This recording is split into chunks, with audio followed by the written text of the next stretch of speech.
Good evening ladies and gentleman. आज हम बैठे हैं on behalf of derma tree skin and hair clinic. मैं डॉक्टर प्रियल गाला हूँ और मेरे साथ बैठे हैं doctor Mansukh Gala. He is a senior dermatologist practicing at derma tree skin and hair clinic since the last 35 years. हम आज चर्चा करेंगे सोराइसिस और एलोपेशिया पे। मैं उनको थोड़े सवाल पूछूंगी, हम क्लैरिफाई करेंगे ये दोनों डिजीजेस क्या होते हैं, इनके बारे में, ट्रीटमेंट के बारे में और इनके प्रिकॉशंस के बारे में। तो हम शुरुआत करते हैं। डॉक्टर मनसुख गाला, आप कुछ पहले बताना चाहेंगे सोराइसिस एलोपेशिया के बारे में? अपन पहले सोराइसिस पे डिस्कस करें। सोराइसिस एक ड्राई स्किन डिज़ॉर्डर है जिसको हम लोग पैपिलोस्क्वेमस डिज़ॉर्डर बोलते हैं। और नॉर्मली ये जिन लोगों को एकदम ही सूखी चमड़ी हो उनमें ये ज़्यादा पाया जाता है। सोराइसिस शुरुआत होती है तभी एक छोटे से दाने से होती है जिसको हम लोग नॉर्मली गटेड सोराइसिस बोलते हैं। और ये ज़्यादा करके यंग एज में होता है, 15-16 साल में ये शुरुआत हो सकती है इसकी गटेड सोराइसिस की। धीरे धीरे ये दाने बढ़ते हैं, बड़े होते हैं, जिसको हम लोग क्रॉनिक प्लाक सोराइसिस बोलते हैं। लाल चट्टे आते हैं शरीर पर और उसके ऊपर के जो छिलके हैं ये निकलने लगते हैं, जिसको हम लोग मेडिकल लैंग्वेज में स्केलिंग बोलते हैं। तो सोराइसिस के दो बेसिक सिम्टम जिसको हम बोल सकते हैं जिससे ये जाना जाता है, वो उसका लालीपना है, एरिदिमा है और स्केलिंग है। जब तक आप ये दो चीज़ नहीं देखते हैं तब तक आप उसको सोराइसिस नहीं बोल सकते। और वो एक टिपिकल स्केलिंग है, मतलब जो चमड़ी निकलती है वो थोड़ी थोड़ी धीरे धीरे आप निकाल सकते हैं उसको। और उसको एक सिल्वरी स्केल्स, एक सिल्वर के जैसा उसका एक टच रहता है, एक उसका दिखावा रहता है, इसके उसको सिल्वरी स्केलिंग बोलते हैं। इससे ये सोराइसिस जाना जाता है। सोराइसिस अलग रूप ले सकते हैं, जैसे बहुत बढ़ गया, पस हो गया तो उसको पस्ट्यूलर सोराइसिस बोलते हैं। कभी कभी ये पूरे शरीर में फैल सकता है जिसको हम लोग एरिथ्रोडर्मिक सोराइसिस बोलते हैं। तो ये काफ़ी सीरियस होता है एरिथ्रोडर्मिक सोराइसिस, और काफ़ी मात्रा में उसको पेशेंट को प्रॉब्लम हो सकती है। These are types of psoriasis, but ये एक जाना माना सोराइसिस टाइप्स हैं। साथ साथ में सोराइसिस स्कैल्प को इन्वॉल्व करता है, जो डैंड्रफ के जैसे आपको लगता है कि ये पूरा डैंड्रफ है, बट आप अच्छी तरह से देखो तो सर पे लाल चट्टे दिखते हैं, स्केलिंग चट्टे रहते हैं। तो उससे ये मालूम पड़ता है कि ये स्कैल्प सोराइसिस है, डैंड्रफ नहीं है। और कहाँ कहाँ पे आ सकता है सोराइसिस? नेल्स में भी पाया जाता है, सिर्फ नाखून का सोराइसिस पाया जाता है। उसमें कभी कभी दाने जैसे, होल्स जैसे, पिट्स बोलते हैं हम लोग, वो देखने को मिलते हैं। कभी कभी ये पूरे ख़राब हो जाते हैं, डिस्ट्रोफिक हो जाते हैं, तो वो नेल सोराइसिस हो गया। और वेरी अनकॉमनली 5% पेशेंट, 5% पेशेंट ऐसे होते हैं जहाँ सोराइसिस जॉइंट्स में पाया जाता है, तो उसको हम लोग जॉइंट सोराइसिस बोलते हैं। कॉजेज ऑफ सोराइसिस आप क्या बोलेंगे? सोराइसिस क्यों होता है लोगों को? सोराइसिस ज़्यादातर जेनेटिक होता है, तो ये अनुवांशिक जिसको बोलते हैं हम लोग, हेरिडिटरी बोलते हैं। फ्रॉम जनरेशन टू जनरेशन ये सोराइसिस पाया जाता है। काफ़ी टाइम ऐसे भी होते हैं, काफ़ी पेशेंट में ये भी देखा गया है कि फैमिली हिस्ट्री नहीं है फिर भी सोराइसिस पाया जाता है। उसको हम लोग म्यूटेशनल सोराइसिस बोलते हैं, क्योंकि जीन्स हर जनरेशन से दूसरे जनरेशन में बदलते रहते हैं, तो उसको म्यूटेशनल सोराइसिस अपन बोल सकते हैं।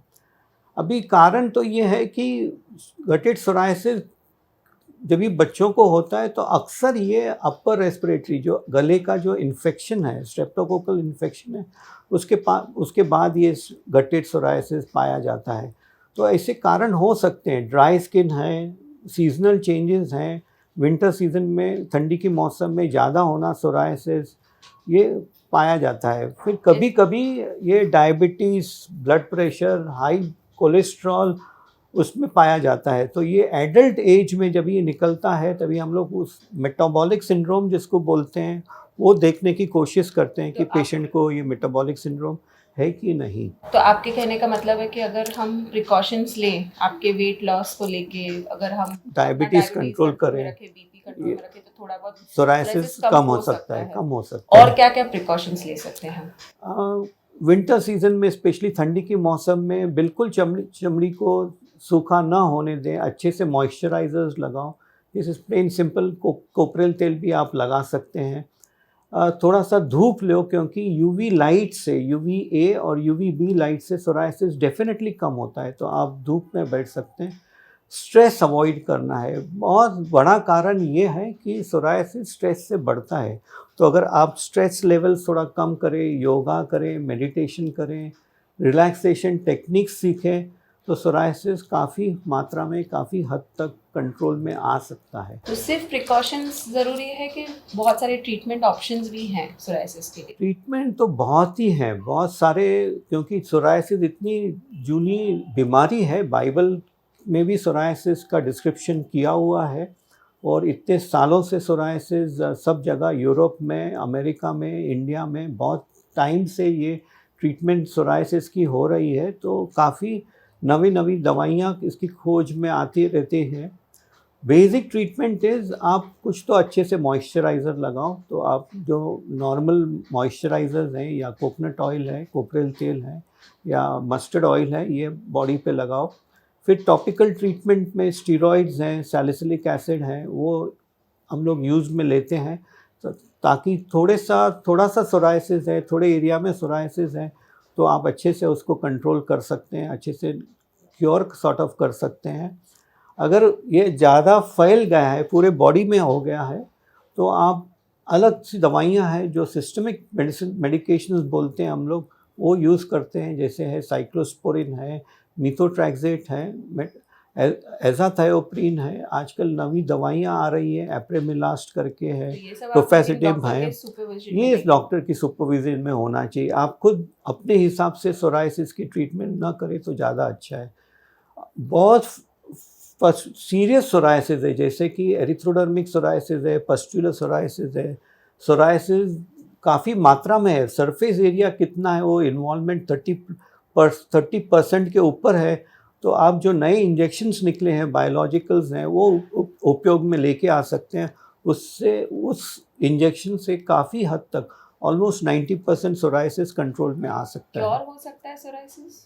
सोराइसिस को क्योर करना बहुत डिफ़िकल्ट है, इन पूरा द नहीं सेंस जाएगा। पूरा नहीं जाता है। तो ये हम लोग पेशेंट को पहले दिन से ही बता देते हैं कि सोराइसिस कंट्रोल होता है, क्योर नहीं होता है।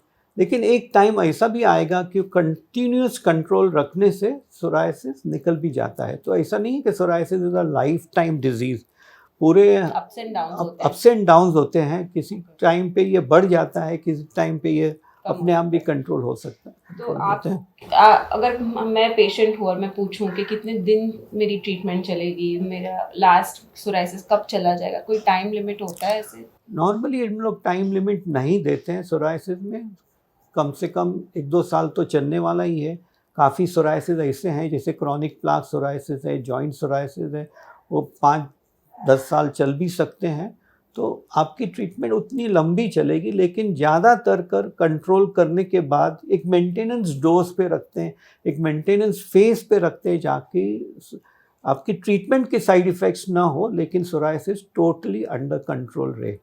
लेकिन इसके लिए डॉक्टर का सुपरविज़न होना, एक स्किन स्पेशलिस्ट का, डर्मेटोलॉजिस्ट का सुपरविज़न होना बहुत ज़रूरी है। घर के नुस्खे जैसे धूप लेना, या फिर आप जैसे आपने बोला है अलग प्रकार के तेल लगाना, ऐसे और क्या क्या मॉइस्चराइजर्स या क्या क्या और दवाइयाँ हम यूज़ कर सकते हैं एज पेशेंट्स? मॉइस्चराइजर्स तो बहुत सारे हैं मार्केट में, वाटर बेस्ड मॉइस्चराइजर्स हैं, ऑयल बेस्ड मॉइस्चराइजर्स हैं। सोराइसिस के लिए normally oil based moisturisers use करते हैं, जैसे वाइट सॉफ्ट पैराफिन है, लिक्विड पैराफिन है।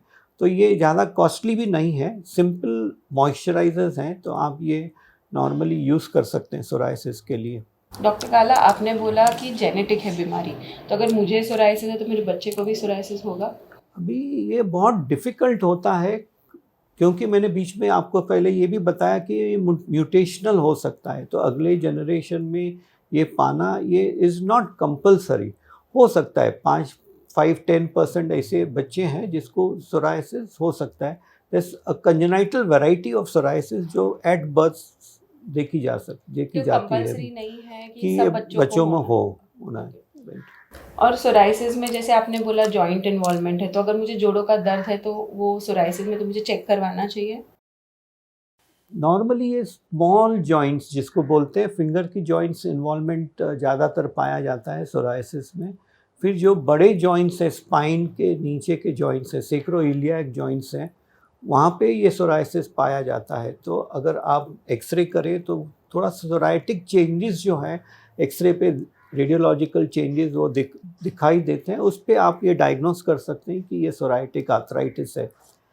काफ़ी HLA टाइप्स है, जैसे HLA-B27 है जो सोराइटिक आर्थराइटिस में काफ़ी मात्रा में मिलता है, तो आप वो टेस्ट भी कर सकते हैं, तो आपको पता चलेगा कि ये सोराइसिस है या और कुछ है।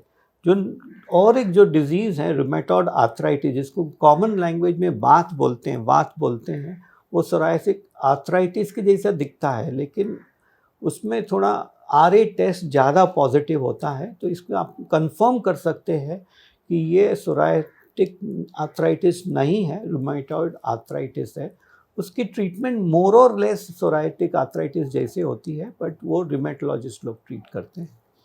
तो अगर जैसे आपने अभी सोराइसिस के घरेलू नुस्खे बताए, आपने बोले कि बायोलॉजिकल्स हैं और भी बहुत सारी ट्रीटमेंट है, तो उसके साथ साथ अगर हम डायबिटीज़, ब्लड प्रेशर कंट्रोल करें, वेट कंट्रोल करें, तो सोराइसिस कंट्रोल में आ सकता है? बिल्कुल आ सकता है, क्यों नहीं आ सकता है, 100% आ सकता है। आप अच्छी लाइफस्टाइल जिएं, आप अपना वेट कंट्रोल में रखें, अच्छा डाइट लें, धूप लें, आप मॉइस्चराइज करें स्किन को, थोड़ा सा योगा मेडिटेशन करें, रिलैक्सेशन करें, तो सोराइसिस डेफिनेटली कंट्रोल में आ जाता है।